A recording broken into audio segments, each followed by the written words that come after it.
Hi everybody, this is Randy. I went on a date on Friday night with someone that I had correspondence with on one of the dating sites. It was Tinder actually. Um, he looked he looked okay and thought I'd meet him and met at a restaurant and the conversation was good. He looked He looked okay, pretty good, I guess. Cute smile, some dimples, and we had some things in common.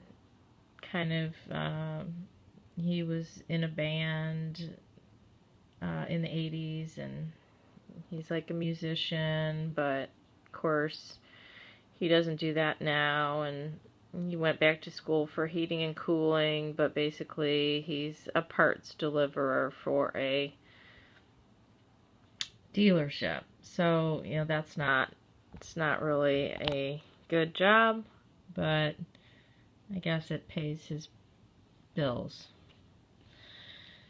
Yeah, he's got like a couple dogs, and right now he's living with some couple that he knows because he had to leave his rental house after his roommate's dog got in a fight with his dog and bloodied up his dog, and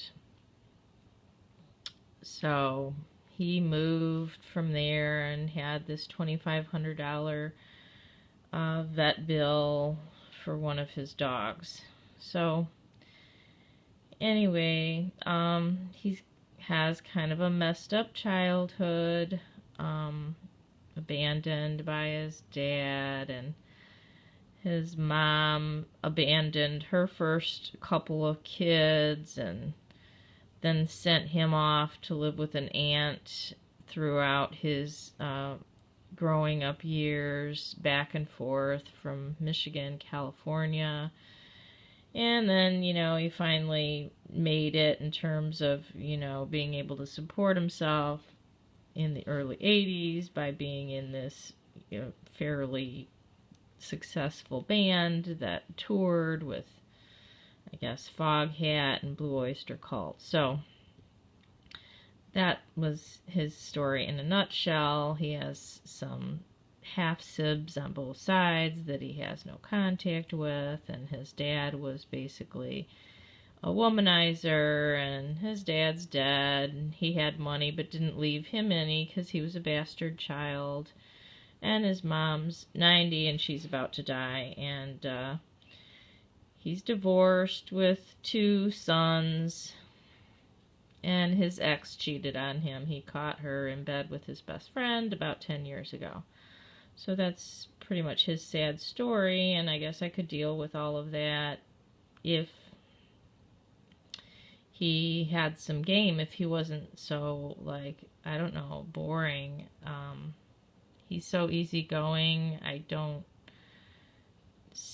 There's no jokes, there's no humor, like teasing or conversation, flows in a very slow manner, but it still has a slow flow. He does have hair. It's gray, which is fine with me, but yeah, he has a ponytail, which you can't see that's like in the party in the back type of thing, which I was definitely not thrilled about. But I didn't have to look at it because it's in the back of his head.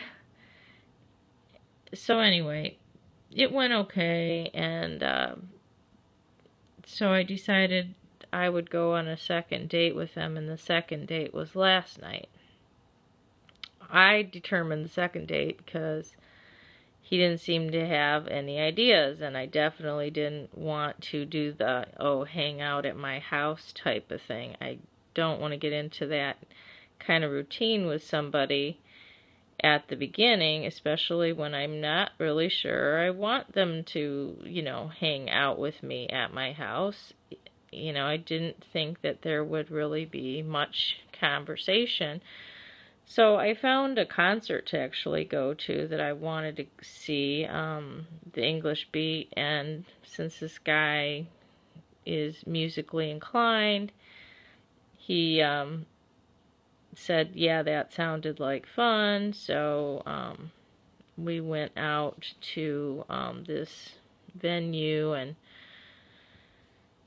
I paid for my own ticket because it was my idea, $25, and he paid for his, and he bought me a burger and a beer at the venue. So anyway, the concert itself was good, and the date was Painless, but I mean, is that all I get is Painless? I mean, that's the level I seem to only be able to reach, is just like Painless. I want more than that. I want, some kind of something that's making me like smile inside, something that's getting me like excited. I've got absolutely no inner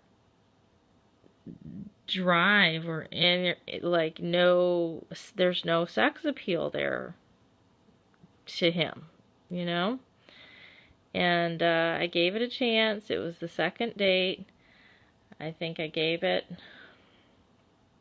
the chance, and then the touching me on the shoulder and massaging my neck after I said I had a headache.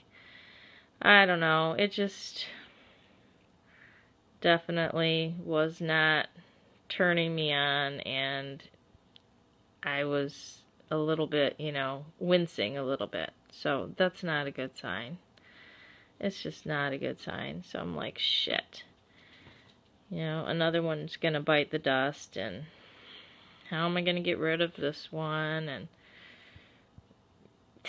I mean, he's an okay friend. He's, I think, a little bit depressed. Just doesn't have a lot of stuff going for him, and especially any kind of, testosterone. Although it's probably there, but I don't really want to see it come out, if you know what I mean. But so I'm gonna have to battle with this. And then my son woke up this morning, and he actually had been raking leaves when this guy came over to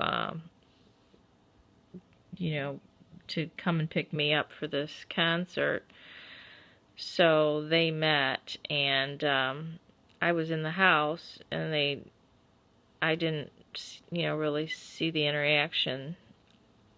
So this morning my son said, yeah, so how'd it go last night? And I told him, and he said, well, I don't like that guy. He was a creep. And I was like, ooh, I mean, he's not a creep. Why do you say that? He said he looked like an old grandpa. I'm like, oh my God, I know what you mean, I was like, yeah, and he's younger than me. He looks like an old grandpa. See, even my son, he doesn't think that that's appropriate. He's like, no, he said, he said hi to me. I introduced myself. My son didn't like his handshake. My son didn't like the way he, either didn't look in his eyes. And my son's in business, and he kind of like expects, I don't know, he expects a good handshake. He expects some kind of something from a man that I date, and he didn't like him, and that was just from a very super brief contact. So, and that's pretty rare, because usually my son is like, oh, okay, he's okay. But this one, he was like, no. So now this guy has been like, oh, when am I going to see you again? And I was like, I don't know. So here we go again. gonna reject somebody. They really didn't do anything wrong, but I'm just not feeling it. Alright. Well, thanks for listening to my boring date escapades. Have a good day.